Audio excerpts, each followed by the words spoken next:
AP బీచ్లలో బార్లు ఏర్పాటు చేసి భారీగా మద్యం తాగించాలని ప్రభుత్వం నిర్ణయించింది. బీచ్ల్లో బార్లు ఏర్పాటు చేసేందుకు మార్గదర్శకాలు జారీ చేసింది. బీచ్ షాక్స్ పేరుతో బార్లు ఏర్పాటు చేసేందుకు జీవో 362 విడుదల చేసింది.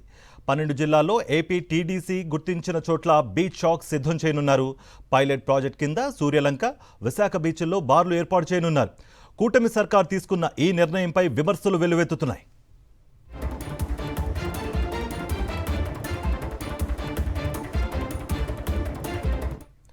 ఇదాంశానికి సంబంధించి మరింత సమాచారం మా ప్రతినిధి సతీష్ అందిస్తారు. సతీష్, ఆ 362 జీవోలో ఏముంది, ఎలాంటి మార్గదర్శకాలు అందించారు? ఇప్పటి వరకు అన్అఫీషియల్గా మందు 24 hours దొరుకుతుంది అన్నట్టుగా ఒక టాక్ నడుస్తోంది. మరి బీచ్లో కూడా అదే పరిస్థితి నెలకొనే అవకాశం ఉందా? ఎటువంటి ఇన్పుట్స్ ఉన్నాయి మీ దగ్గర?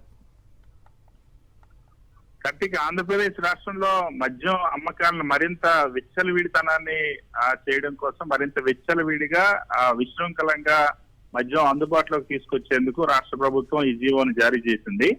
ఈ బీచ్ షాక్స్ పేరుతో ఎక్కడైతే పర్యాటక ప్రాంతాలు ఉన్నాయో, ముఖ్యంగా సముద్ర తీర ప్రాంతాలు, బీచ్లు, ఆంధ్రప్రదేశ్ రాష్ట్రంలో ఉన్నటువంటి 12 జిల్లాల్లో ఉన్నటువంటి బీచ్ లో కూడా ఈ బీచ్ షాక్స్ ను ఏర్పాటు చేయాలని నిర్ణయించారు. అందులో భాగంగా మొదట 2 బీచ్, ఒకటి సూర్యలంక బీచ్, అదేవిధంగా విశాఖపట్నం బీచ్ ఏవైతే ఉన్నాయో ఈ 2 బీచ్ల్లో వీటిని ఈ పైలట్ ప్రాజెక్ట్ కింద వీటిని ఏర్పాటు చేయాలని చెప్పి నిర్ణయించారు. ఇది ఇప్పటి వరకు ఆంధ్రప్రదేశ్ రాష్ట్రంలో ఎప్పుడు కూడా బీచ్ల్లో ఎందుకంటే చిన్నపిల్లలు, కుటుంబ సభ్యులు, మహిళలు అందరూ కూడా ఉండేటువంటి ప్రాంతాలు అవి పర్యాటకంగా అక్కడ సురక్షితంగా ఉండాలన్న ఉద్దేశంతో అక్కడ మద్యం అమ్మకాలు జరపలేదు. కానీ ఇప్పుడు చంద్రబాబు ప్రభుత్వం మద్యం అమ్మకాలను విపరీతంగా పెంచుకోవాలని, ఎందుకంటే ఇప్పటికే వాస్తవానికి ఆంధ్రప్రదేశ్ రాష్ట్రంలో సుమారుగా 70,000కు పైగా బెల్ట్ షాపులు ఉన్నాయి. అదేవిధంగా మద్యం షాపులు పెంచారు, పర్మిట్ రూములు పెంచారు.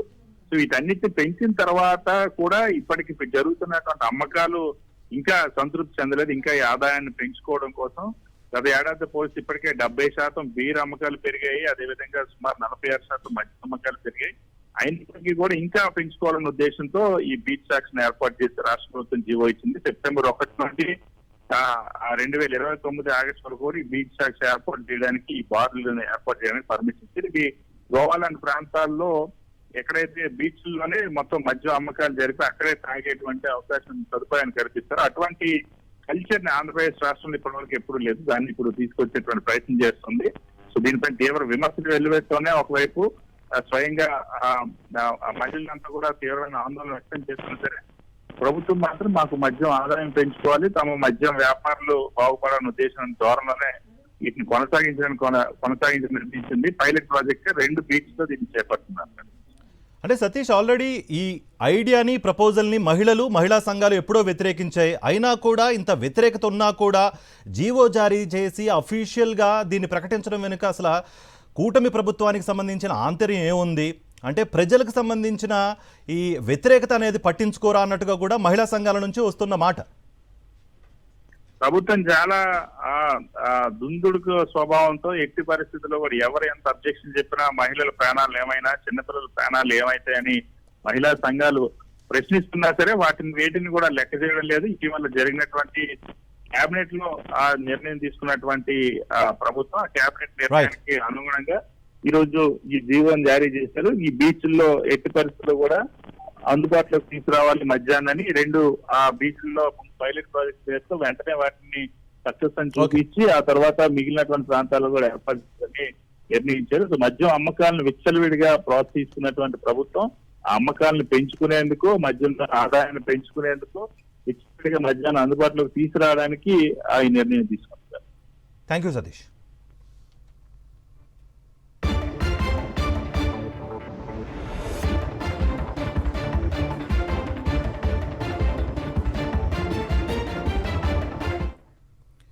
విశాఖలో బీచ్ షాక్స్ పేరుతో హిందూ ధర్మంపై దాడి జరుగుతోందని వైఎస్ఆర్సీపీ నేత కొండా రాజీవ్ ఆందోళన వ్యక్తం చేశారు. బీచ్ పొడవునా ఉన్న ప్రముఖ ఆలయాలకు ఎదురుగా బీచ్ షాక్స్ పెట్టడం దుర్మార్గమని ఆయన మండిపడ్డారు.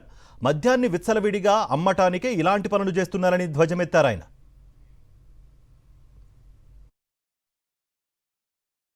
విశాఖపట్నంలో 5,000 కోట్ల విలువైన భూమిని దోచేసిన ఒక దొంగ విశాఖ పార్లమెంటు సభ్యుడిగా ఉండడం విశాఖ ప్రజలు చేసుకున్న దురదృష్టం అని చెప్పి ఓ పక్క మేమంతా బాధపడుతుంటే ఈ రోజు తగుదునమ్మా అని వచ్చి మళ్ళీ నిస్సిగ్గుగా మరొక అవినీతి బాంబుని పేల్చాడు విశాఖపట్నం పార్లమెంట్ సభ్యుడు శ్రీభరత్ గారు బీచ్ షాక్స్ పేరుతో.